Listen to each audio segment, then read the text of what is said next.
হামজা চৌধুরী, সমিত সোম, জামাল ভুঁইয়ার সঙ্গে বিস্ময়বালক মুরসালিন। মহাপরাক্রমশালী মধ্য মাঠ সাজাচ্ছে হ্যাবিয়ের কাবরেরা। ফরওয়ার্ড লাইনের নেতৃত্বে থাকতে পারেন ফাহমিদুল ইসলাম। রক্ষণেও আসতে পারে একাধিক পরিবর্তন। সব মিলিয়ে হংকংয়ের বিপক্ষে দুর্দান্ত এক একাদশ নিয়ে মাঠে নামছে বাংলাদেশ। এই দল নিয়ে লাল সবুজের জয়ের সম্ভাবনা কতটুকু, সেই সব এক করে জানাচ্ছেন শ্রাবণ অনিক।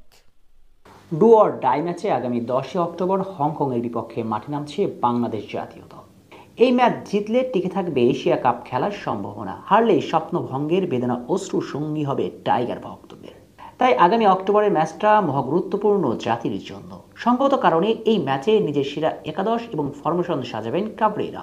বিশেষ করে হামজা চৌধুরী, সমিত সোম এবং ফাহমিদুল ইসলামকে শতভাগ ব্যবহার করতে চাইবেন বাংলাদেশ বস।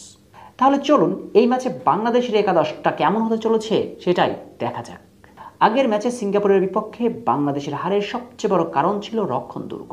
বিশেষ করে ফুল ব্যাকে সাদউদ্দিনের গতি নিয়ে বেশ সমালোচনা হয়েছে চারপাশ থেকে। বাংলাদেশ যে দুটি গোল হজম করেছিল তার একটিতে বড় দায় সাদকে দিয়েছিল নেটিজেনরা।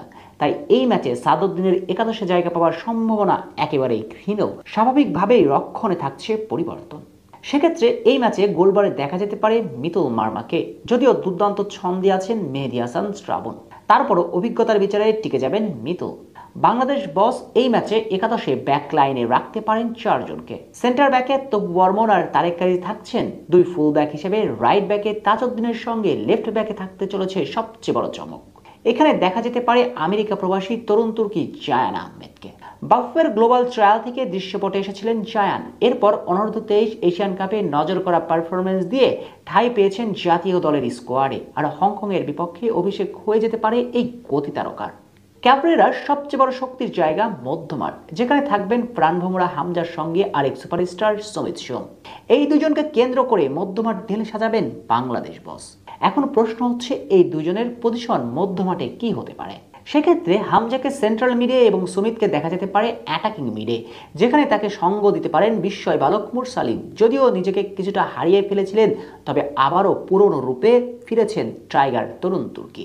তাই এই ম্যাচে সমিতের সঙ্গে অ্যাটাকিং মিডে দেখা যাবে মুরসালিনকে। সমিত মুরসালিন রসায়ন জমে উঠলে যথেষ্ট হংকংয়ের ডিফেন্স ব্রেক করবার জন্য। আর হামজার সঙ্গে সেন্ট্রাল মিডে থাকতে পারেন জামাল ভুঁইয়া।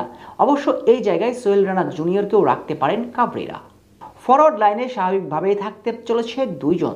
সেক্ষেত্রে ফাহমিদুল ইসলামের সঙ্গে নিশ্চিতভাবেই থাকবেন রাকিব হোসেন। সব মিলিয়ে দুর্দান্ত এক দল নিয়ে মাঠে নামছে বাংলাদেশ। এখন দেখার অপেক্ষা শেষ পর্যন্ত ফুটে কিনা হামজা সমিতদের মুখে হাসি।